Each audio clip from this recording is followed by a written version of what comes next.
First of all I give thank to God because of the opportunity to speak about God. Praise the Lord. మన ప్రభు అయిన యేసుక్రీస్తు నామంలో మీ అందరికీ వందనాలు తెలియజేస్తున్నాను. దేవుని యొక్క ఉచితమైన ప్రేమను బట్టి దేవుడు గత సంవత్సరం అంతా మనందరినీ క్షేమంగా కాచి కాపాడి ఈ 2025 సంవత్సరంలోనికి మనందరినీ క్షేమంగా ప్రవేశపెట్టారు. అందుకు దేవునికి మాత్రమే మహిమ. అంతకంటే ముందు చిన్న సాక్ష్యాన్ని నేను మీతో పంచుకొని మన వాక్యంలోనికి ముందుకు వెళ్దాం. దేవుని యొక్క కృపను బట్టి 2024 సంవత్సరంలో దేవుడు మా అందరిని ఎంతగానో క్షేమంగా కాచి కాపాడారు. అదేవిధంగా దేవుడు మంచి ఆరోగ్యాన్ని ఇస్తూ, బలమునిస్తూ, శక్తినిస్తూ దేవుడు మరి ముందుకు నడిపించారు.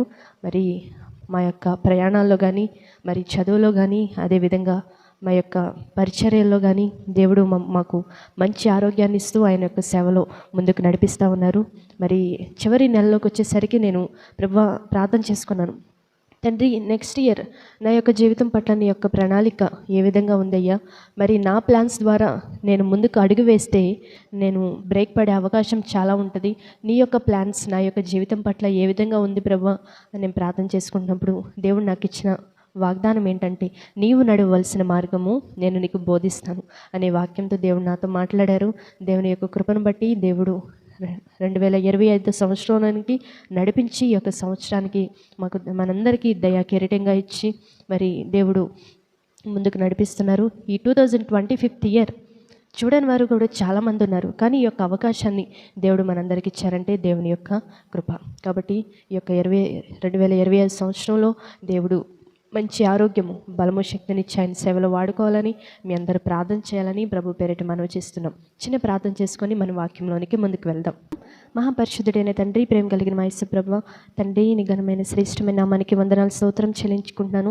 ఈ 2025 సంవత్సరంలో ఈ మొట్టమొదటి పరిశుద్ధ దినాన్ని మాకు అనుగ్రహించి నీ నామాన్ని స్తుతించుకునే భాగ్యాన్ని మాకు ఇచ్చినందుకు నీకు స్తోత్రం చెల్లించుకుంటున్నాను. ఎందుకు పనికిరాను నన్ను ప్రభు నీ సన్నిధిలో నిలబెట్టుకొని నీ వాక్యాన్ని అందించే కృపను నాకు దయచేసినందుకు నీకు స్తోత్రం చెల్లించుకుంటున్నాను. ఈ యొక్క మాటల ద్వారా ప్రతి ఒక్క హృదయాన్ని మీరు తాకండి తండ్రి. అదేవిధంగా ప్రభు సాతాను దృష్టికి ప్రభు ఎక్కడ అధికారం లేకుండా మీ కృప, మీ సన్నిధి మాపయించి నడిపించమని క్రీస్తు నామమున ప్రార్థిస్తున్నాం తండ్రి, ఆమేన్.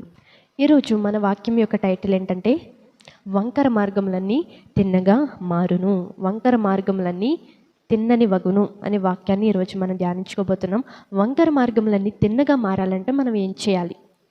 మనము తిన్నగా మారాలంటే ఈజీగా మారిపోవం.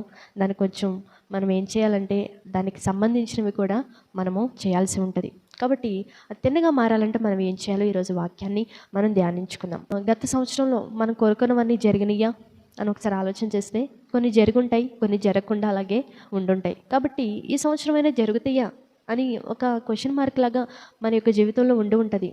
కాబట్టి క్వశ్చన్ మార్క్ లాగా పడి ఉంటాయి. కాబట్టి కొన్నిసారి ఎంత ప్రార్థన చేసినా కార్యాలు జరగవు, మేలులు జరగవు, ఎన్నో కార్యాలు అలాగే ఉండిపోతాయి. కార్యాలు జరగకుండా అలాగే ఉండిపోతాయి. ఎందుకని ఇలా జరుగుతున్నాయి? కార్యాలు జరుగుతాయి అనుకునేసరికి 2 డేస్లో జరుగుతుంది, నెక్స్ట్ డేలో లోన్ వచ్చేస్తుంది అని అనుకుంటూ ఉంటాం. వెంటనే హ్యాండ్ ఇచ్చేస్తూ ఉంటాయి. ఎందుకు కార్యాలు జరగట్లేదు అని ఒకసారి ఆలోచన చేస్తే పరిశుద్ధ గ్రంథంలో మనం ఒక వాక్యాన్ని మనం చదువుకుందాం. లూకా సువార్త 3వ అధ్యాయం 3వ వచనం చదువుకుందాం. 2వ వచనం నుంచి మనం ఒకసారి చదువుకుందాం. అక్కడ జకర్య కుమారుడైన యోహాను నొద్దకు దేవుని వాక్యము వచ్చెను. అంతటా అతడు పాపక్షమాపణ నిమిత్తము మారుమనసు విషయమైన బాప్తీసం పొందవలెనని యోర్దాను నది ప్రదేశం అంతటా ప్రకటించుచుండెను అని మనం ఇక్కడ చదువుకుందాం. ఇక్కడ ఆయన ఏం చెప్తా వచ్చారంటే, ఆయన యొద్ద వరకు దేవుని వాక్యం వచ్చిందంట. ఆయన దేవుని వాక్యాన్ని అంగీకరించి ఏం చెప్తా ఉన్నారంటే, పాపక్షమాపణ నిమిత్తము, బాప్తీసం నిమిత్తము, మారుమనసు విషయమై యోర్దాన్ నది అంతటా ఆయన ఏం చెప్తా వచ్చారంటే దేవుని వాక్యాన్ని చెప్తూ ప్రకటిస్తూ వచ్చారంట. కాబట్టి పాపక్షమాపణ నిమిత్తము, మారుమనసు నిమిత్తము, బాప్తీసం నిమిత్తము మనం ఏం చేయాలంటే ప్రార్థన మనం చేసుకోవాలి. ఈరోజు నువ్వు అనుకుంటావు, నేను మారుమనసు పొందేశాను అని నువ్వు అనుకుంటున్నావేమో. కానీ పాపక్షమాపణ నిమిత్తం హృదయంలో ఇంకా దేవునికి ఇష్టం లేని పాపాలు ఉండుంటాయి. వాటి కోసం దేవుని కోసం మనం పశ్చాత్తాపంగా దేవుని సన్నిధిలో మనం ప్రార్థన చేసుకోవాలి. ఇంకోటి మారు మనసు అని మనం ఇక్కడ చదువుకున్నాం. మారు మనసు పొందేశామని అనుకోవటం కాదు, హృదయంలో ఇంకా ఏమైతే దేవునికి మనకు అడ్డుగా ఏమైతే ఉన్నాయో వాటిని మనము పరిశీలన మనం చేసుకోవాలి. ఇంకొక మాట ఉంది, బాప్తీసం తీసేసుకున్నాం అని అనుకోవటం కాదు. దేవునితో మన యొక్క పాపములను కడిగించుకోవటం, ఆయన యొక్క రక్తం ద్వారా కడగబడాలి. మనం ఇంకా ఆలోచన ద్వారా ఎక్కడ తప్పిపోయామో, తలంపుల ద్వారా రక్షణ పొందాం కానీ రక్షణ పొందేశాము అని అనుకోవటం కాదు. రక్షణ పొందిన తర్వాత జీవించే జీవితం కూడా చాలా ప్రాముఖ్యమైనది. అది దేవుడు చూస్తారు. అది దేవుడు చూసి మనకు పరలోక రాజ్యంలో మనకు స్థానం ఇస్తారు. కాబట్టి మన యొక్క ఆలోచన విధానం ఏ విధంగా ఉంది, తలంపులు ఏ విధంగా ఉన్నాయి, మన యొక్క చూపు ఏ విధంగా ఉంది, మన యొక్క ఆలోచన విధానం, మన నడవడిక, మన మాట తీరు ఏ విధంగా ఉంది అని మనం పరిశీలన మనము చేసుకోవాలి. కాబట్టి పరలోక రాజ్యానికి మనం వెళ్ళాలంటే, మనం ఫస్ట్ బస్ ఎక్కాలంటే ఏం తీసుకోవాలి? టికెట్ తీసుకోవాలి. కాబట్టి పరలోక రాజ్యం కూడా మనం వెళ్ళాలంటే మారుమనసు అనే టికెట్ మన దగ్గర ఉండాలి. కాబట్టి మారుమనసు పొందేసామా అని అనుకొని దేవుడు దానికి వాల్యుబుల్ చేయరు. దానికి సంబంధించిన ఆ యొక్క జీవితాన్ని కూడా దేవుడు మన యొక్క హృదయాన్ని చూస్తూ ఉంటారు. కాబట్టి ఇంకో మాట ఆయన చెప్తా ఉన్నారు, ప్రభు మార్గమును సిద్ధపరచుడి అనే మాటను చూస్తూ ఉన్నాం. ప్రభు మార్గాన్ని సిద్ధపరచడం అంటే ఎక్కడ సిద్ధపరచాలి? మన యొక్క హృదయంలో దేవుని వాక్యాన్ని అంగీకరించి, మన హృదయంలో దేవుని వాక్యాన్ని అంగీకరించి మన హృదయంలో దేవునికి ద్వారము వెయ్యాలంట. ఈ రోజుల్లో చాలామంది హృదయాల్లో ద్వారం లేదు. ఎందుకంటే ఏదో భక్తి చేసేస్తున్నాం, పాటలు పాడేస్తున్నాం, ప్రార్థన చేస్తున్నాం, ఇన్స్ట్రుమెంట్స్ దేవుడు ఈ తలంతిచ్చే వాడేస్తున్నాం అని అనుకుంటున్నారు. కానీ మారు మనసు అంటే అది కాదు. దేవునికి మార్గం సిద్ధపరచడం అంటే అది కాదు. హృదయము మారాలి. హృదయం దేవుని సొంత రక్షకునిగా అంగీకరించాలి. ఈ రోజుల్లో చాలామంది సంవత్సరాలు గడిచిపోతున్నాయి కానీ అసలు మెయిన్ కాన్సెప్ట్ని మర్చిపోతున్నారు. దేవుని కోసం ఎలా బ్రతకాలన్న కాన్సెప్ట్ని మర్చిపోతున్నారు. హృదయం దేవునికి చాలా దూరంగా ఉంటుంది. సంవత్సరాలు గడిచిపోతున్నాయి కానీ జీవితాలు మాత్రం మారట్లా. సరైన భక్తి చేయలేకపోతున్నాం, సరైన ప్రార్థన జీవితం లేదు. ప్రార్థనకి తక్కువ సమయం, మన పనులకి ఎక్కువ సమయం, ప్రార్థనకేమో చాలా కొద్ది సమయాన్ని ఇస్తూ ఉన్నాం. నీకు ఇది ప్రాముఖ్యం. దేవునికి రాజ్యానికి చేర్చేది నువ్వు చేసుకున్న ప్రార్థనే. నువ్వు దేవునితో ఎంత సమయం గడిపావో, ఎంత పరిశుద్ధంగా ఉండటానికి ప్రయాసపడ్డావో అదే పరలోక రాజ్యానికి చేరుస్తుంది. కానీ నువ్వు చేసుకున్న పనులను బట్టి ఈ లోకం వరకే కానీ ఈ పనులు దేవుని రాజ్యానికి మనల్ని చేర్చలేవు. కాబట్టి ఏ విధంగా నువ్వు ఉంటున్నావు, నీ యొక్క తలంపులు ఏ విధంగా ఉంటున్నాయి, నీ హృదయం ఏ విధంగా ఉంటుందో మనం చేసుకోవాలి. కాబట్టి మారు మనసులో 2 అర్థాలు ఉంటాయి. ఒకటి ఏంటంటే దేవుణ్ణి సొంత రక్షకునిగా మనం అంగీకరించక ముందు బాప్తిసాన్ని మారు మనసు అనేది ఒకటి. తర్వాత మారు మనసు అంటే ఏంటంటే బాప్తిసం పొందేసిన తర్వాత జీవించే జీవితం ఉందో చూసారా, హృదయం మార్చుకొని బ్రతుకుతాం చూసావా, అది. కాబట్టి మారు మనసు పొందేసిన తర్వాత దేవునికి ఎంత ఇష్టంగా బ్రతుకుతున్నాం. మారు మనసు పొందేసాం, అయిపోయింది, బాప్తిసం తీసుకున్నాం, అయిపోయింది అనుకుంటున్నామేమో. ఆ రోజు వరకే పరిమితం కాదు. బాప్తిసం అంటే మన యొక్క ఆఖరి శ్వాస వరకు బ్రతికే జీవితం ప్రాముఖ్యమైనది. కాబట్టి మారు మనసు పొందేశాను అనుకొని దేవుని బిడ్డగా మార్చబడ్డాను అని అనుకోకు. ఎందుకంటే హృదయం కరెక్ట్గా ఉండాలి. ఆలోచన విధానం, తలంపులు, మన చూపు, మన మాట తీరు, అన్ని విషయాలు మనం కరెక్ట్గా ఉండాలి. కాబట్టి ఈరోజు నీ ఆలోచన విధానం ఏ విధంగా ఉంది అనేది నువ్వు చేసుకోవాలి.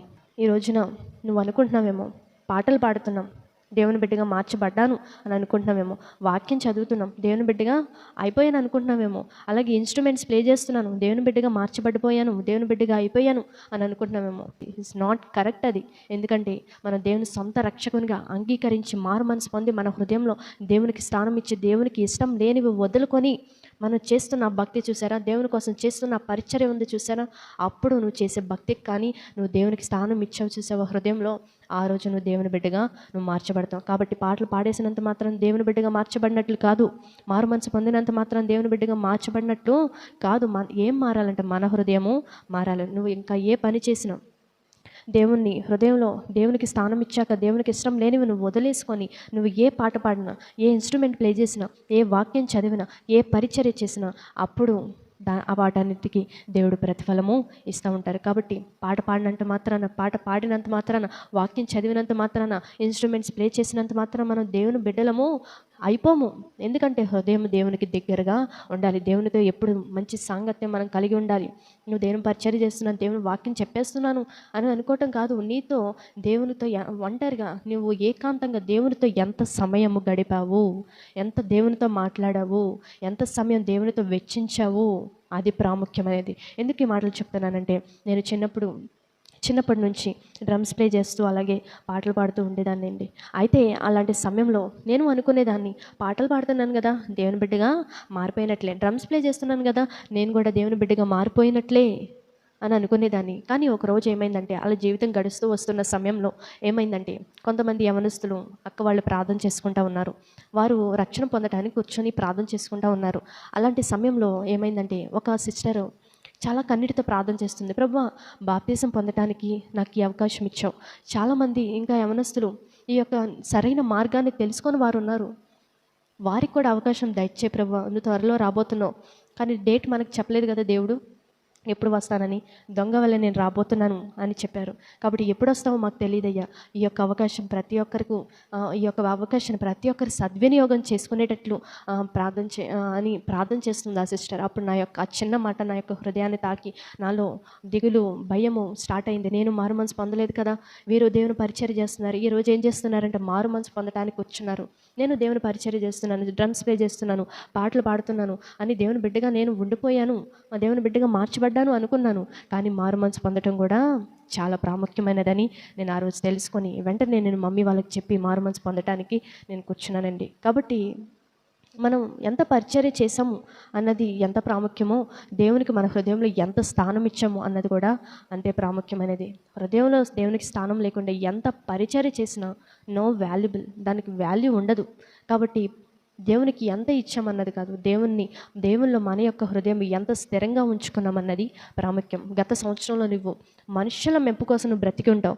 మనుషుల మాటలు, వారి యొక్క పొగడ్త మాటలు విని వారి నుంచి పొగడ్తలు సంపాదించుకోవడానికి నువ్వు బ్రతికి ఉంటావు.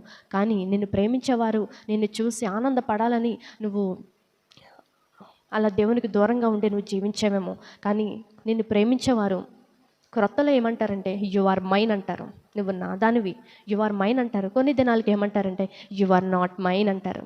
ఆ పెయిన్ తట్టుకోలేక నువ్వు వైన్ ఈజ్ మైన్ అనుకుంటావు. ఖచ్చితంగా వైన్ ఈజ్ మైన్ అనుకుంటావు. కానీ ఎప్పుడైతే ఆ వైన్లో కూడా ఏముంటుందండి, త్రాగినంతసేపు నువ్వు హ్యాపీగా ఉంటావేమో, ఆ బాధ తెలియకుండా నువ్వు ఉంటావేమో. కొన్ని దినాలకు ఏమవుతూ ఉంటుంది అంటే ఆ బాధ మరలా మామూలు అయిపోతూ ఉంటుంది. కానీ నువ్వు వైన్ ఈజ్ మైన్ అనుకొని కూడా నువ్వు దేవుని సన్నిధికి రా.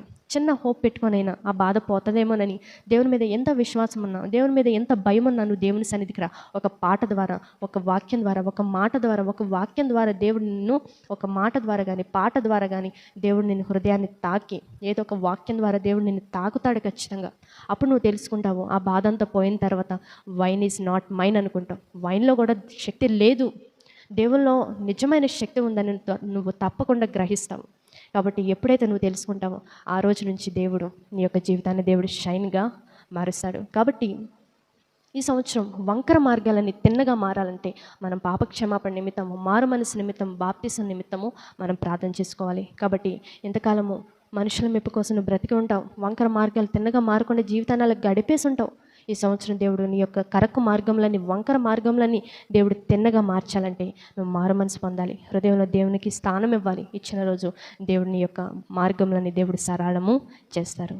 కాబట్టి నీ యొక్క జీవితాన్ని దేవునిలో ఉంచుకొని నీ యొక్క హృదయంలో దేవునికి స్థానం ఇచ్చి దేవుని కోసం నమ్మకంగా బ్రతుకుదాం. దేవుడి కొద్ది మాటలు దీవించి ఆశీర్వదించునుగాక.